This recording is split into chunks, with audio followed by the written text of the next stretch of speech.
Ketika Donald Trump pertama kali memulai perang dagang dengan China pada 2018, Beijing berada di posisi terdepan dan tidak yakin bagaimana cara menanggapinya.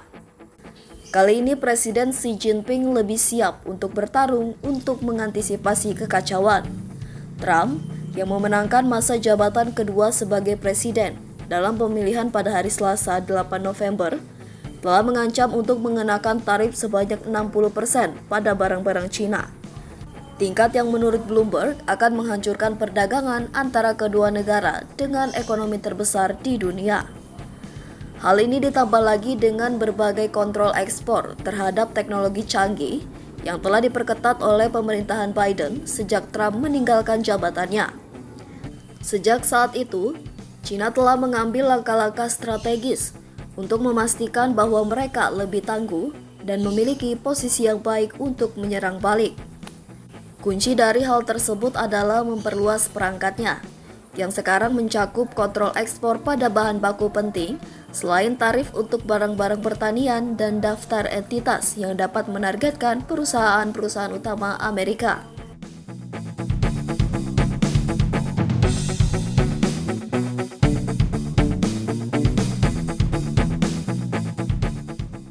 Xi telah mengucapkan selamat kepada Donald Trump atas kemenangannya dan menyerukan hubungan yang sehat dan berkelanjutan antara kedua negara. Demikian laporan media pemerintah. Namun, Xi lebih memilih untuk menghindari perang tarif yang beresiko terbukti jauh lebih dahsyat daripada putaran pertama. China telah mengandalkan ekspor barang-barang seperti kendaraan listrik dan baterai untuk menopang ekonomi yang dilanda tekanan deflasi dan kesengsaraan properti. Anggota parlemen China akan bertemu minggu ini untuk merumuskan langkah-langkah mendongkrak pertumbuhan. Jika Trump menindaklanjuti ancaman tarif, pihak berwenang China perlu melakukan lebih banyak hal untuk membantu perekonomian. Goldman Sachs Group Inc. mengatakan pekan lalu bahwa pembatasan perdagangan yang lebih ketat di China dapat memaksa Xi untuk meningkatkan konsumsi domestik, sesuatu yang secara tradisional ingin dihindari Partai Komunis. Selama masa jabatan pertama Trump, kesepakatan telah ditandatangani pada Januari 2020, mencakup janji China untuk membeli barang-barang Amerika senilai 200 miliar US dollar sebagai upaya menutup ketidakseimbangan perdagangan dengan AS. Namun, merebaknya COVID-19 pada waktu yang sama dengan cepat memperburuk hubungan antara kedua negara, dan China tidak pernah mendekati target karena ekspor China melonjak selama pandemi. Perang dagang yang baru mengancam akan menyebabkan kerusakan yang lebih besar pada perdagangan global.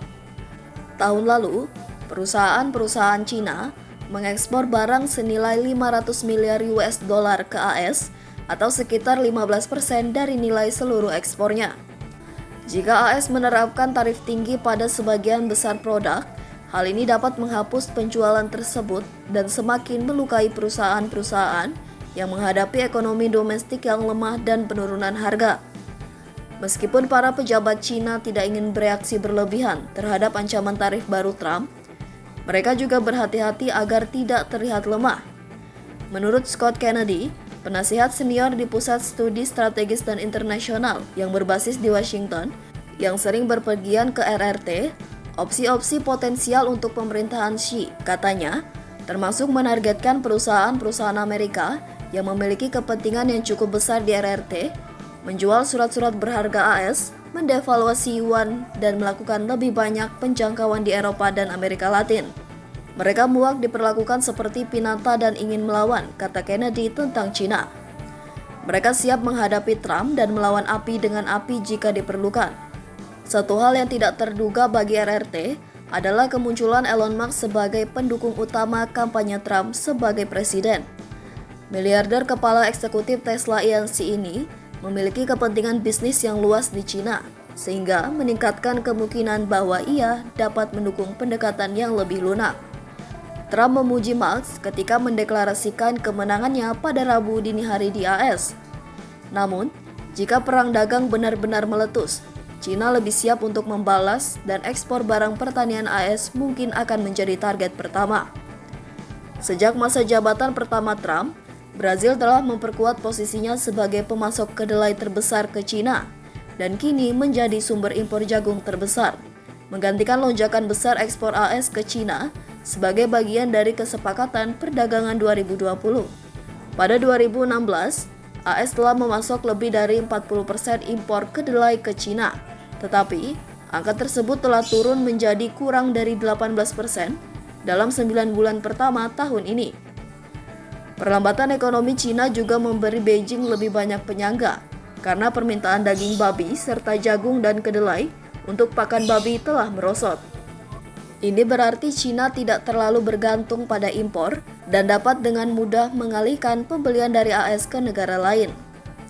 Seharusnya tidak ada keraguan tentang pembalasan Cina, kata Zhou Xiaoming, seorang peneliti di sebuah lembaga pemikir di Beijing dan mantan wakil perwakilan Cina untuk misi Perserikatan Bangsa-Bangsa atau PBB di Jenewa 1 dekade yang lalu.